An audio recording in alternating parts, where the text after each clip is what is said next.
to timeless towers.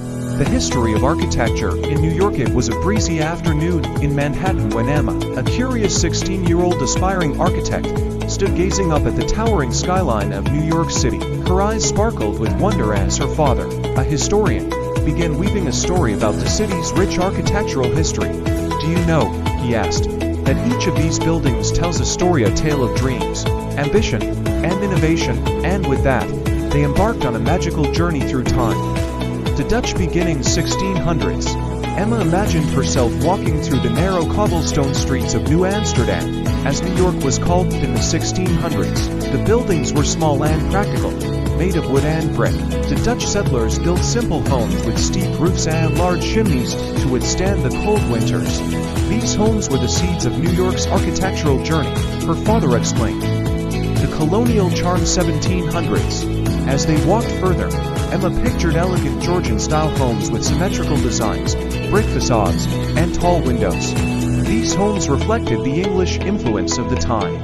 Landmarks like Tavern, still standing today, brought the colonial era alive for her. This was a time of order and balance, her father said, symbolizing the structured lives of the settlers. The rise of the skyscrapers 1800s, early 1900s, the scene shifted, and Emma found herself in a bustling industrial New York. The streets were alive with construction, as towering steel frames began to rise. This was the birth of the skyscraper era, her father said. She marveled at the Flatiron Building 1902, with its iconic triangular design, and the Woolworth Building 1913.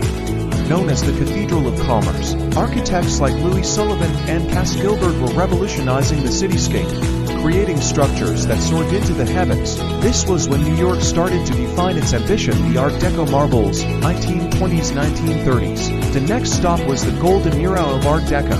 Emma stood in awe of the Chrysler Building with its gleaming spire and the Empire State Building, an enduring symbol of the city's might. Art Deco was about boldness and glamour, her father said. It captured the spirit of the Roaring Twenties, a time of confidence and celebration.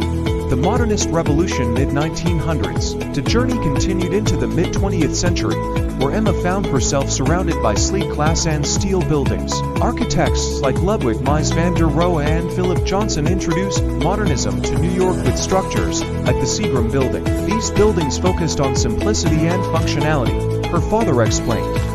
No necessary decoration, just pure design. The postmodern and contemporary era 1980s present. Finally, they arrived in the present. Emma marveled at buildings like One World Trade Center and the Vessel, blending innovation with symbolism. The skyline now featured structures that combine advanced technology with creative expression.